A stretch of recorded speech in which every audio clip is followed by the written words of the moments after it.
probably does 2 damage after a turn. It can just get efficiently removed by a few classes for 1 mana, such as Druid, such as Mage.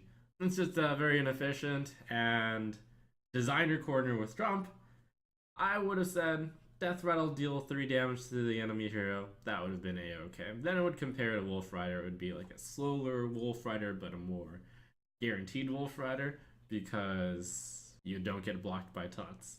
Anyways, that's so many words to say this is a card with no redeeming qualities, and no, don't say that I don't give aggro some love too. I feel like face decks, like pure face decks right now, are kind of in a weak spot because the mid-range decks are able to hold them back. So they need a little bit of loving, hopefully something that's not that brainless. Backstreet Leper isn't that big. Meet the corrupted version of Acidic Swamp Ooze. It's poisonous Swamp Ooze. Battle Cry is a little bit weaker, a lot weaker. Not actually that much weaker, actually, I will say. Battle Cry removes 1 durability from your opponent's weapon. In the current metagame, it removes most of the weapons that Acidic Swamp Ooze removes. You know, I paused there for a long time as I thought about, wait, what weapons are in the current metagame? And it's actually just those 3. Fiery, Borax, Gorehowl, and Spirit Claws. I was shocked for a moment and I was like, am I missing any? Yeah, there's True Silver Champion. Paladin isn't seen that often in top competitive play. Not to say that it hasn't been seen, but just commenting, wow, there's not that many weapons out there right now. Basically, why would you run Poisonous Swamp Ooze if you aren't already running 2 copies of Acidic Swamp Ooze? One small benefit is it's slightly bigger, so if your mana curve like had very few 3s, for example, Poisonous Swamp Ooze would be decent. It's actually a decent arena card, but for constructed, no way. And our final neutral card is Bomb Squad. This is actually a really interesting minion in that it has a Battle Cry and a Death Rattle, and the Death Rattle is severely negative. I like these cards, which are slightly more complex. They've got a 5 mana 2/2. Obviously stats are low, so Battle Cry has to be amazing. Good news is Battle Cry is amazing, dealing 5 damage to an enemy minion. It compares very similar to Bomb Lobber, 5 mana 3/3, which dealt 4 damage to a random minion. So you're getting -1/-1, you're getting +1 damage, which is targeted. You'd most likely want to put in 5 mana removal, which can't go to face, in a control deck. In a control deck, can't really afford to deal 5 damage to itself. So I don't believe it passes the card is good by itself in a vacuum test. That said, it's not that far off if you somehow can ignore the Death Rattle. But the Bomb Squad kind of is very interesting as a very specialized tech card against exactly Sylvanas. They play Sylvanas on an empty board. You play Bomb Squad, deal 5 damage to the Sylvanas, they steal Bomb Squad, and then they will face the Death Rattle of Bomb Squad eventually. That's kind of cool, but a very, very narrow usage for Bomb Squad. Sure, you can do interesting things like playing the Bomb Squad and then Shadow Stepping it, or shuffling it back into your deck. I don't think it'll see much play.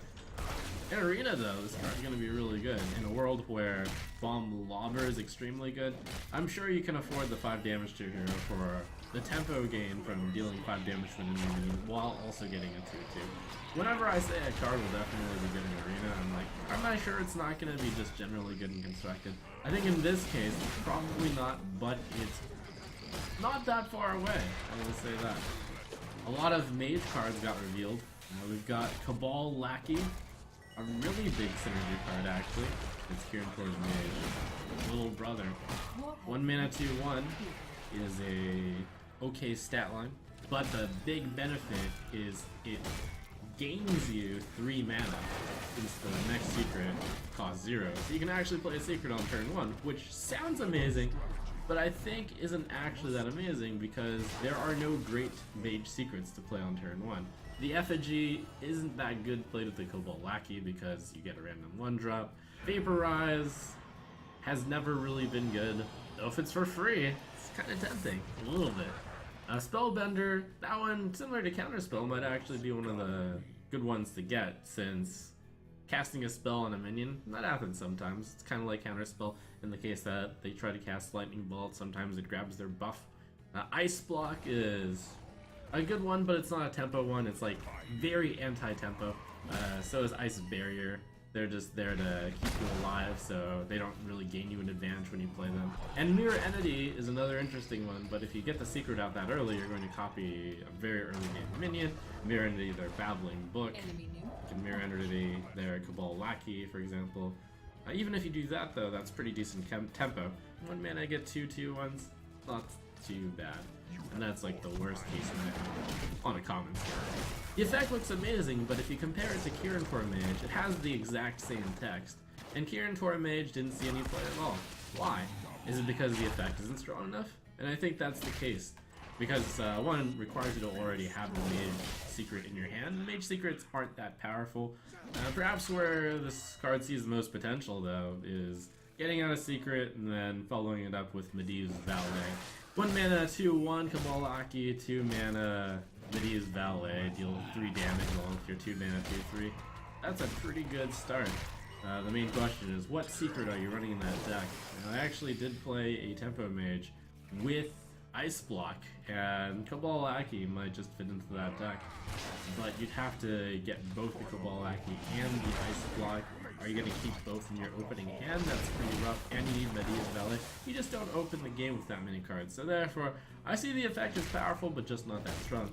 And if you compare it with Mad Scientist, since that actually had a similar effect, you might look at that and wonder, wait, that card was all over the place. Why is that card so good?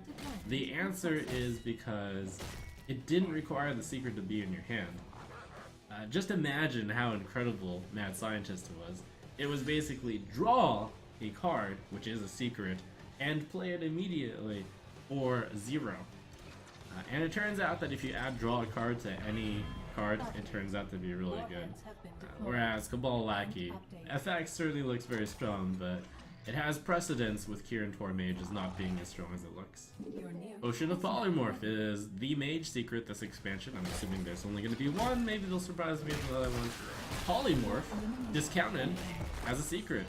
The main problem is you can't count on Potion of Polymorph hitting a good card from their side. This card suffers from the same effect of Mirror Entity, in fact, because they'll just assume it's Mirror Entity, the secret that you've played, and playing around Potion of Polymorph and playing around Mirror Entity is much the same way. You don't want to play a good minion into the Mirror Entity, similar to how you don't want to play a good minion into Potion of Polymorph. This effect is very similar to the Repentance, which is only 1 mana. This has a few advantages over it in that it stops constant effects, and ultimately the 1 mana discount that you get from Polymorph just doesn't seem quite good enough. Yes, it has some advantages over some Polymorph, since it affects immediately. Like, you can't really have Polymorph stop their Dad's Hand Auctioneer from drawing a bunch of cards, Malagos from doing a bunch of damage. Potion of Polymorph can do that, but it can also just trigger Babbling Book and then do nothing. I suppose in the right meta, where no one is playing low-cost minions, if such a meta existed, I can see some goodness in it. But ultimately, those cases are very edgy. I wouldn't run it. Cabal Crystal Runner. People looked at this card and compared it with Thing from Below, and were like, wow, that is a serious card. Have they not learned anything from Thing from Below? Thing from Below, arguably one of the strongest cards that Hearthstone has ever seen. Cabal Crystal Runner shares the same kind of concept, where it costs 2 less for each secret you played this game, so it doesn't even have to be in your hand. Now, the main difference between this card and Thing from Below is that it encourages you to play cards that see no play whatsoever, whereas you always saw it. Shamans always press their hero power. They always played Flame Tongue Totem. They would always play Totem Golem. That is to say, Things from Below gets a lot of cost reduction just by the natural way that you play. Which is why I actually like Cabal Crystal Runner. Yes, you can play a 0 mana 5/5, but to do so requires a lot of work. And you can argue Freeze Mage plays 4 secrets, they play Ice Barrier, and they play Ice Swap. But they also don't play very many straight up good minions. For example, they don't play Arcane Giant, which is possibly a 0 mana 8/8 in their deck. The reason is they're not in the business of playing minions. They can render the opponent's removal useless. It's an advantage that you don't really want to be playing. a 0 mana 5/5 in that deck. So where do you want to be playing this? You want to be playing it in a secret deck. But are there any secret decks out there right now? Well, certainly there is an attempt to make secret decks a little bit more viable with a card like Cabal Lackey. It seems like these two cards go hand in hand. We have Medivh's Valet, who triggers off secrets. Medivh's Valet is actually really powerful on the secret effect, and this is really powerful too. 0 mana 5/5 is great. The main problem is, I don't think mages have gotten enough good secrets that you would be willing to play on 3 mana without cheating them out somehow. In a tempo way. Like in a freeze way, yeah, Ice Barrier, a nice block, those are pretty good. Tempo Mage has previously played Mirror Energy and Counterspell, but that's because you get them out for free with Mad Scientist. They have not played those cards ever since. Well, Counterspell actually ever so often. So currently I don't think the card is that good. Perhaps if mages get an actually good secret, then this card and the entire mage archetype of a secret deck might come together. In Arena, it's an overcosted 6 mana 5/5. Unless you happen to have a lot of secrets, that's 4 mana 5/5. It's decent. Here's a big one, Ink Master Solia. Wow, this card is going to really crank up the Reno mage archetype. So, Battlecry, if your deck has no duplicates, the next spell you cast this turn costs 0. Now that's a good 0 mana 5/5. Of course, it has the drawback that you have to play a deck with no duplicates, but it's possible that mages will have enough cards, especially with this expansion. It's the biggest Reno set for expansion, the biggest standard pool that you can pull out for a while. So naturally, there's going to be the most options for cards, so that you don't necessarily have to put in duplicates. You just put the second best card, which will often be close enough. It's possible to put together a competent 30-card deck, it just wasn't quite that strong. Ink Master Solia has such an insane effect that it could be the case. And perhaps if we see just a few more good cards, and or just a few more cards with the if your deck has no duplicates effect. With those 7-cost spells, Ink Master Solia is actually a 0 mana 5/5, which you can play on 7. And you don't have to play it as a 0 mana 5/5.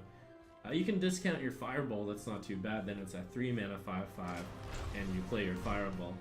Where she gets really insane is you play her on 7, having played Kazakus on a turn earlier and chosen the 10 option. Then you're actually boosting out your 10 drop on 7, which means not only is it a 0 mana 5/5, it's a 0 mana 5/5, which gained you 3 mana. And the potion from Kazakus is bound to be very powerful if you chose the 10-cost option. I'm feeling like the Reno Mage Value Mage deck. We're going to see that attempted at least. And Ink Master Solia, of course you're going to put that in a deck with no duplicates. This card, fantastic. Exactly the type of effect you want to be rewarded with for playing a deck with no duplicates. And here's some Warlock cards. Got Blood Fury Potion. It's very similar to Demon Fire, which either gives a demon +2/+2 or deals 2 damage. This one either gives you +3 attack, or if it's a demon, +3/+3. It's really bad Blessing of Might, and Blessing of Might doesn't see that much play. The reason why the Warlock cards are traditionally bad is because the Warlock hero power of Life Tap is extremely good. But did you know that Demon Fire was actually played at the World Championships 2016 by Theiss in Zoo? If Demon Fire is being played, Blood Fury Potion is not that far off. Demon Fire +2/+2 on a demon, benefit that you can just do 2 damage. The flexibility is actually key to that card. 3 mana, give a minion +3/+3 is actually not bad.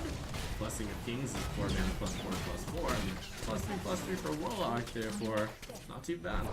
I don't think this card will pull people into playing demon decks. It's not strong enough to be like, oh, now I want to play a demon deck. But if a demon deck were to become good, maybe you see Blood Fury Potion in there. Maybe.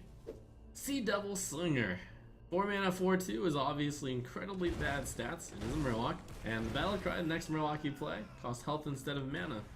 Well, this effect is actually really strong, paying health instead of mana. We didn't really see it in Cho'Gall, but that's because there were no great Warlock bells.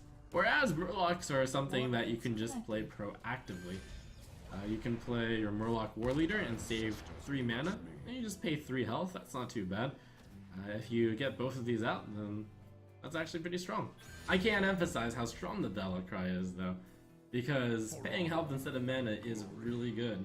And there's a few good Murlocs out there. You play War Leader, you play Seer, those are worth 3 mana. Binja, really worth it actually. You go ahead and play it for free. You cheat out a 5 mana card, which is actually powerful enough. The main problem is Sea Devil Stinger's stats are about worth 2 mana.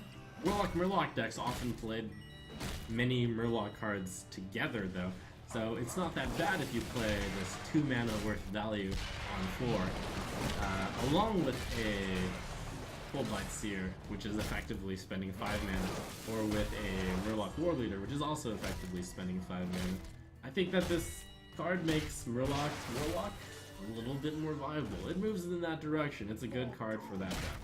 A very interesting direction, so I like the card. And finally, if you like Dragon Fire Potion, you'll love Hellfire Potion. Sometimes. It's kind of in the same realm of card. That is some really powerful AoE, dealing 5 damage to all characters, similar to Dragonfire Potion and Priest dealing 5 damage to all minions, all non-dragon minions.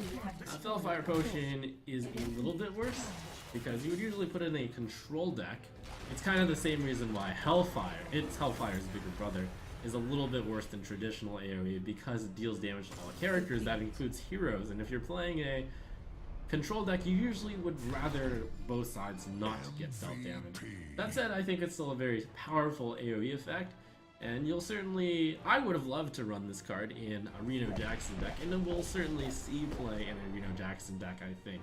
I appreciate how powerful AoE is becoming, that this card is far better than Twisting Nether, I think, and might push Twisting Nether out of the Reno deck as a better AoE card. And AoE is actually exactly what's necessary to de-seat some of the mid-rangey shaman decks that have been running rampant over the meta as of late. So I'm really enthusiastic about the card. It's great.